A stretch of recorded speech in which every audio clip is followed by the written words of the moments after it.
हमारी ज़रूरत light tanks की हमने जो इनिशियली देखी है तकरीबन 354 बनती है। LAC पर हमारी अभी फिलहाल स्थिति है वो एक तरह से स्थिर स्थिति या स्टेबल है, हालांकि संवेदनशील या फिर सेंसिटिव है, जिसको कि हमने वहाँ की स्थिति को कंटिन्यूसली मॉनिटर करना पड़ेगा। जहाँ तक बातचीत का सवाल है, दोनों मिलिट्री लेवल पे या फिर डिप्लोमेटिक लेवल पर हमारी बातचीत जारी है, अच्छी सफलता प्राप्त की है। हिंटरलैंड में या अंदरूनी इलाके में तकरीबन हमने 35 टेररिस्ट को न्यूट्रलाइज किया था और उसी तरह से एक काउंटर इन्फिल्ट्रेशन ग्रिड के जरिए तकरीबन 36 टेररिस्ट हमने लाइन ऑफ कंट्रोल या फिर फेंस पर न्यूट्रलाइज किए हैं। जहां तक राजौरी पूंछ का सवाल है, पिछले 5-6 महीनों में वहां पर वायलेंस एक्टिविटीज में थोड़ी बढ़ोतरी देखी गई है, पर उसके लिए अभी हमने कारगर कदम भी उठाए हैं। जैसे हमारा समन्वय बाकी जितनी एजेंसीज, पुलिस हो या फिर इंटेलिजेंस एजेंसी हो, उनके साथ अच्छा हो रहा है। हमारा जो इंटेलिजेंस गैदरिंग या इंटेलिजेंस एसिमुलेशन है, उसमें भी हमने अच्छी प्रगति लाई है। साल 2024 में भारतीय सेना के सामने क्या चुनौतियां होंगी और भारतीय सेना की क्या प्राथमिकताएं होंगी, इस पर बात करने के लिए हमारे साथ सेना प्रमुख जनरल मनोज पांडे हैं। जनरल साहब, आपसे जानना चाहूंगा, इस वक्त देश और दुनिया के जो हालात हैं उनको कैसे, उनके बीच में क्या चुनौतियां आप देखते हैं भारतीय सेना के लिए और क्या प्राथमिकताएं आप मानते हैं अपने एक सेना प्रमुख के तौर पर? धन्यवाद मंजीत। गत वर्ष की तरह इस साल भी हमारी ऑपरेशनल प्रिपेयर्डनेस या ऑपरेशनल तैयारी को बरकरार रखना, चाहे वो सीमाओं पर हो, लाइन ऑफ एक्चुअल कंट्रोल या फिर लाइन ऑफ कंट्रोल या फिर आंतरिक सुरक्षा में जहां जहां पर हमारी तैनाती या डिप्लॉयमेंट है, इन सब इलाकों में ऑपरेशनल प्रिपेयर्डनेस को एक अच्छे दर्जे का बरकरार रखना, ये मेरी सबसे पहले प्राथमिकता रहेगी। इसके अलावा आपको ज्ञात होगा, पिछले वर्ष हमने भारतीय सेना के ट्रांसफॉर्मेशन या परिवर्तन की एक रूपरेखा रखी थी, जिसके तहत हमने 5 परिवर्तन के स्तंभ आइडेंटिफाई किए थे। मुझे इस बात की खुशी है कि हमने इन 5 एरियाज में या 5 डोमेन्स में अच्छे तरह से सकारात्मक प्रगति की है और कोशिश यही रहेगी कि इस साल भी इन्हीं 5 फील्ड्स में हम उसी तरह से मोमेंटम को मेंटेन रहे और इस परिवर्तन की प्रक्रिया को आगे बढ़ाए। साथ ही साथ हमारी जो कैपेबिलिटी डेवलपमेंट है, जिसका आत्मनिर्भर या इंडिजिनस प्रोडक्शन एक बहुत मुख्य या अहम मुद्दा है, इस पर भी हमारा खास ध्यान रहेगा कि इसके जरिए किस तरह से हम हमारी सेना को और आधुनिक और सशक्त बनाएं। तो ये एक 3-4 मोटे एरियाज है जिस पे हमारा ध्यान रहेगा। और एक बात जरूरी है, पिछले साल हमने अग्निपथ स्कीम के तहत हमारी मानव संसाधन की प्रक्रिया एक अपनाई हुई है, जिसके फलस्वरूप अभी हमारे पहले 2 बैचेस के अग्निवीर अभी फॉरवर्ड यूनिट्स और अन्य जगहों पर तैनात है। तो इन अग्निवीर्स को एसिमुलेट करना, इनको इंटीग्रेट करना हमारी यूनिट्स में, और बाकी इससे जुड़े हुए जितने भी मुद्दे हैं उनको सही दिशा में आगे बढ़ाना, यह भी एक हमारी जरूरी प्राथमिकता रहेगी। आपने पूछा चुनौतियां क्या है। चुनौतियां जिस तरह से सीमा पर स्थिति है, उसको सही मायने में हमने उसकी तैयारी रखना, वो एक चुनौती रहेगी। पर इस चुनौती का हम सामना टेक्नोलॉजी इन्फ्यूजन से, मॉडर्नाइजेशन से, इंफ्रास्ट्रक्चर डेवलपमेंट पर ध्यान देकर, मुझे लगता है इन सभी विषयों में हम आगे बढ़ने में पूरी तरह से तत्पर भी है और प्रयत्नशील भी है। सर, एक आपके अगर कार्यकाल में देखें या सरकार की पॉलिसी देखें तो मेक इन इंडिया आत्मनिर्भरता पर काफी जोर रहा है। कुछ ऐसे आप हथियार, ऐसे सिस्टम बता पाएंगे जिन पर आप जोर दे रहे हैं, चाहे उनको सेना में शामिल करने की बात हो या सरहद पर तैनात करने की बात हो, जिससे कि आत्मनिर्भरता को सेना में बढ़ावा मिले? यदि मैं कहूंगा कि पिछले 2-3 साल के जितने भी मेन इवेंट्स हुए हैं अंतर्राष्ट्रीय स्तर पर, पेंडेमिक हो या फिर रशिया यूक्रेन कॉन्फ्लिक्ट जो अभी भी चल रहा है, उसमें से जो हमने मुख्य सीख प्राप्त की है कि खुद को किस तरह से हमने आत्मनिर्भर बनाना चाहिए, खास करके डिफेंस इक्विपमेंट के दायरे में। और इस दिशा में हमने काफी पहल की है और कई कदम भी उठाए हैं कि कैसे हम आत्मनिर्भरता को आगे बढ़ाएं। मैं 5-6 मेन मुद्दे बताना चाहूंगा कि सेना ने क्या किया है। आर्मी डिजाइन ब्यूरो के बारे में आपको जानकारी है, वो हमारी एजेंसी है जो कि हमारे और डिफेंस इंडस्ट्री और एकेडमिया के बीच में एक पॉइंट ऑफ कांटेक्ट के तौर पर काम करती है। पिछले 5-6 साल में आर्मी डिजाइन ब्यूरो ने बहुत अच्छा काम किया है और इस प्रक्रिया को आगे भी बढ़ाया है। इसके अलावा हमने अलग अलग जगह पर रीजनल टेक्नोलॉजी नोड्स बनाए हैं। एकेडमिक इंस्टीट्यूट्स, IITs के साथ हमने कोलैबोरेट करने के लिए इंडियन आर्मी सेल्स बनाए हैं। डिफेंस इंडस्ट्री को कई दिशा में कई तरह से हम हैंड होल्डिंग भी कर रहे हैं ताकि उनकी कैपेबिलिटी और उनका पोटेंशियल सही तरह से निखर के आए। और अलग अलग जो प्रावधान है, गवर्नमेंट पॉलिसीज है, मेक रूट हो या फिर आईडेक्स हो या टेक्नोलॉजी डेवलपमेंट फंड हो, इन सब को मिलाकर हम एक पैरेलल तरीके से, समानांतर तरीके से आगे बढ़ रहे हैं। और जहां तक आईडेक्स का सवाल है, इनोवेशन का, हम एक तरह से स्पाइरल डेवलपमेंट की भी प्रक्रिया को हमने अपनाया है और मेरी समझ में इसके सबके नतीजे सकारात्मक और काफी उत्साहवर्धक है। सर, अगर हम स्वदेशी हथियारों की बात करें तो लाइट टैंक को लेकर काफी चर्चा है सेना में, क्योंकि उसकी आवश्यकता हमें नॉर्दर्न बॉर्डर पर भी है।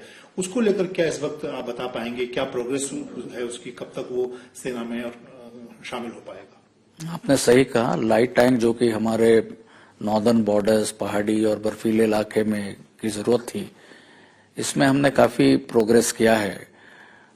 इसको हम 2 तरीके से, 2 रूट्स के जरिए आगे बढ़ा रहे हैं।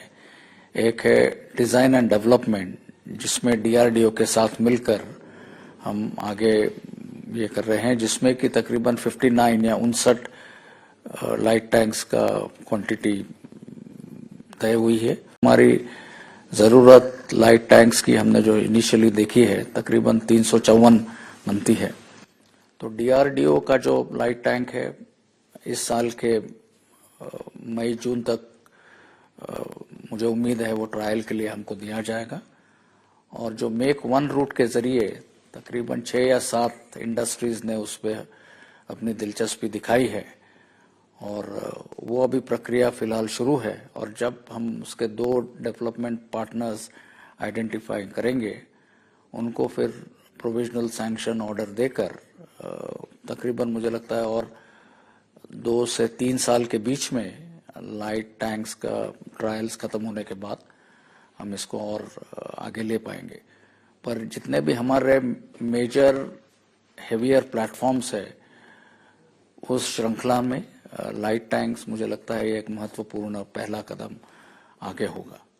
आपने कहा कि लाइट टैंक काफी महत्वपूर्ण होगा सेना के लिए। कुछ ऐसे सिस्टम या हथियार आप बता पाएंगे जो आपके खासतौर से आपके कार्यकाल के दौरान सेना को हमने नॉर्दर्न बॉर्डर में तैनात किया हो या दूसरी सरहद पर हमने सेना को मजबूत करने की दिशा में ऐसे सिस्टम हथियार हमने तैनात किए? ये अलग अलग डोमेन से अलग अलग फील्ड्स में है। सबसे पहले यदि मैं मोबिलिटी और प्रोटेक्शन की बात करूं, उसमें हमने पिछले 1 साल में QRF मीडियम और QRF हेवी व्हीकल्स ये हमने ईस्टर्न लद्दाख इलाके में डिप्लॉय किए हैं या तैनात किए हैं। उसके अलावा सर्वेलेंस के लिए यदि हम देखें तो हर तरह के ड्रोन्स और unarmed aerial vehicles, micro drone से लेकर मिनी से लेकर लॉन्ग रेंज यूएवीज तक, ये तीनों इस कंप्लीट रेंज में जितने भी हमारे इंडिजिनस प्रोडक्शन है ये भी हमने सक्सेसफुली डिप्लॉय किए हैं। साथ ही में लॉजिस्टिक ड्रोन्स, ये भी मुझे लगता है एक बहुत इम्पोर्टेंट अचीवमेंट हमने हासिल की है। कम्युनिकेशन के लिए radio set, software defined radios, ज़्यादा सिक्योर कम्युनिकेशन, ये भी एक हमारा खास करके फोकस एरिया रहा है। उसी तरह से न्यू फैमिली ऑफ माइंस या सुरंगे, बारूदी सुरंगे, उसमें एंटी पर्सनल से लेकर एंटी टैंक तक, मोबिलिटी के लिए असॉल्ट ट्रैकवेज। तो इस तरह से मोबिलिटी के इलाके में भी काफ़ी वृद्धि हुई है। टैंक्स को इधर लेकर चले तो नाइट एनेबल्ड की बात हो या फिर और इफेक्टिव एमुनिशंस हो, आर्मामेंट हो, वो भी एक हमारे लिए अहम मुद्दा रहा है। सर, आपने अग्निवीर की बात की, उसको लेकर भी काफी चर्चा होती है सेना में। क्या आपका आकलन क्या है कि जैसे आपने कहा कि एक तरह से तैनाती हो गई है अग्निवीरों की सेना में, उसको लेकर क्या और आप बताना चाहेंगे, किस तरह से सेना इसको लेकर आगे बढ़ेगी? हमारे पहले 2 बैचेस या 3 बैचेस अग्निवीर्स के अपनी 31 हफ्ते की प्रिलिमिनरी या रिक्रूट ट्रेनिंग के बाद अभी हमारे यूनिट्स में तैनात है, जिसमें कि फॉरवर्ड एरियाज और एलएसी एलसी पर भी यूनिट्स है, जहां पर भी ये अभी तैनात है। जो हमको इनिशियल फीडबैक मिला है ये बहुत अच्छा है, सकारात्मक है और उत्साहवर्धक है, तो ये एक अच्छी बात है। अग्निवीर का यूनिट्स में सही मायने में एसिमुलेट होना, इंटीग्रेट होना, मैं समझता हूँ ये एक बहुत जरूरी चीज है। और उतना ही जरूरी है कि हम उनका सही तरीके से उनका सिलेक्शन या चयन करें 4 साल के फलस्वरूप जो हमारे साथ रहेंगे। तो उसमें हमने एक बहुत निष्पक्ष, पारदर्शी एक प्रक्रिया असेसमेंट सिस्टम इंस्टीट्यूट किया है, जिसको हम आसान बोलते हैं। तो वो भी मैं समझता हूँ एक अच्छी पहल है। इसके साथ ऑनलाइन कंबाइंड एंट्रेंस एग्जामिनेशन और इस तरह की जो बाकी प्रक्रिया है ट्रेनिंग के दौरान, सिमुलेटर्स का लाना, टेक्नोलॉजी का लाना, इन सब चीज़ों को ध्यान में रखते हुए मेरी समझ में हम अग्निवीर और उसकी दिशा में सही तरह से आगे बढ़ रहे हैं। और मुझे पूरा भरोसा और यकीन है कि 4 साल के बाद इसका नतीजा और रिजल्ट सकारात्मक रहेगा। सर, एक सवाल सरहद को लेकर हम देखें, हमारी जो खासतौर से बड़ी चुनौती नॉर्दर्न बॉर्डर पर रहती है। हम लद्दाख सरहद की बात करें, लद्दाख से लेकर अरुणाचल, वहां पर इस वक्त जो हमारी जो बातचीत होती है चीन के साथ, उसको लेकर क्या अपडेट आप दे पाएंगे और क्या हालात को आप कैसे देखते हैं? सबसे पहले तो मैं बताना चाहूंगा कि जहां तक एलएसी पर हमारी अभी फिलहाल स्थिति है वो एक तरह से स्थिर स्थिति या स्टेबल है, हालांकि संवेदनशील या फिर सेंसिटिव है, जिसको कि हमने वहां की स्थिति को कंटिन्यूअसली मॉनिटर करना पड़ेगा। जहां तक बातचीत का सवाल है, दोनों मिलिट्री लेवल पे या फिर डिप्लोमेटिक लेवल पर हमारी बातचीत जारी है और मुझे आशा है बातचीत के जरिए भविष्य में या निकट भविष्य में हम जो अभी बाकी अनरिजॉल्व्ड इश्यूज है उसका सही तरीके से समाधान हमें मिलेगा। हमारी जहां तक डिप्लॉयमेंट है वो दोनों एक तरह से मजबूत या रोबस्ट है, बैलेंस्ड है या संतुलित भी है, और हर एक सेक्टर में हमारे एडिक्वेट मात्रा में रिजर्व्स भी है, ताकि यदि कोई कंटिंजेंसी सिचुएशंस आए तो हम उसको सही मायने में रिस्पॉन्स भी कर पाए। साथ ही में 2 और चीज़ों पर हमारा खास ध्यान है। एक है इंफ्रास्ट्रक्चर डेवलपमेंट, जिसमें कि रोड इंफ्रास्ट्रक्चर आता है, टनल्स आते हैं, फॉरवर्ड एरियाज में power requirement, communication, 5G communication, aviation infrastructure, वो भी इसी में शामिल है। हैबिटाट, हमारे जवानों को रहने के लिए, हमारे इक्विपमेंट के लिए कवर्ड अकोमोडेशन, तो यह इंफ्रास्ट्रक्चर और साथ ही में कैपेबिलिटी डेवलपमेंट, जिसमें मैंने पहले मेंशन किया, हमारी नई टेक्नोलॉजी इंडक्ट करने के लिए, मॉडर्न इक्विपमेंट इंडक्ट के लिए, उसमें भी हम पूरी तरह से प्रयत्नशील हैं। और अंत में ये सब हम अकेले नहीं कर रहे, बल्कि जितने भी केंद्र या फिर राज्य सरकार या उनकी एजेंसीज है, डिपार्टमेंट्स है, उनके साथ काम करके और जो लोकल वहां पर लोग रह रहे हैं उनके सहयोग से मुझे लगता है हमारी तैयारी इन इलाकों में बहुत अच्छे दर्जे की है। सर, एक सवाल जम्मू कश्मीर को लेकर, क्योंकि अब हालांकि हालात में काफी सुधार आया है, लेकिन अभी हमने देखा कि खासतौर से रजौरी पुंछ में जिस तरह की कोशिशें दोबारा सीमा पार से हुई, पाकिस्तान की तरफ से हुई, उन घटनाओं को आप कैसे देखते हैं और उसको नियंत्रण में लाने के लिए क्या आपकी प्राथमिकताएं होंगी? यदि मैं पिछले साल की बात करूं तो यदि हम वायलेंस पैरामीटर्स यदि देखेंगे तो मैं कहूंगा हमने अच्छी सफलता प्राप्त की है। हिंटरलैंड में या अंदरूनी इलाके में तकरीबन हमने 35 टेररिस्ट को न्यूट्रलाइज किया था और उसी तरह से एक काउंटर इन्फिल्ट्रेशन ग्रिड के जरिए तकरीबन 36 टेररिस्ट हमने लाइन ऑफ कंट्रोल या फिर फेंस पर न्यूट्रलाइज किए हैं। जहां तक रजौरी पूंछ का सवाल है, पिछले 5-6 महीनों में वहां पर वायलेंस एक्टिविटीज में थोड़ी बढ़ोतरी देखी गई है, पर उसके लिए अभी हमने कारगर कदम भी उठाए हैं। जैसे हमारा समन्वय बाकी जितनी एजेंसीज, पुलिस हो या फिर इंटेलिजेंस एजेंसी हो, उनके साथ अच्छा और अच्छा हो रहा है। हमारा जो इंटेलिजेंस गैदरिंग या इंटेलिजेंस एसिमुलेशन है, उसमें भी हमने अच्छी प्रगति लाई है। साथ में इंटरनली यदि हमको कहाँ पर यदि डिप्लॉयमेंट को हमने और मजबूत बनाना है या फिर रीडिप्लॉयमेंट करना है, वो भी हमने किया है। आवाम के साथ, वहाँ के जो लोकल्स है, उनके साथ अच्छा रिश्ता बना के रखना, वो एक हमारे लिए एक बहुत अहम जरूरी है, जिसपे भी हम खास ध्यान दे रहे हैं। तो मैं कहूँगा कि आने वाले समय में हमारे counter terrorism, counter infiltration operations इस इलाके में ये जारी रहेंगे और मुझे पूरी तरह उम्मीद और भरोसा है कि हम इसमें सक्सेस भी प्राप्त करेंगे। बहुत धन्यवाद सर, आज तक से बात करने के लिए। धन्यवाद मंजीत। सेना प्रमुख जनरल मनोज पांडे का कहना है कि दोनों ही सदस्य, चाहे बात एनसीपी की जाए, एलओसी की जाए, दोनों पर चाहे इंफ्रास्ट्रक्चर मजबूत करने की बात हो, उस पर भी तेजी से काम हो रहा है और जहां तक दुश्मन के खिलाफ कार्रवाई है, उस पर भी सेना पूरी तरह से मुस्तैद है।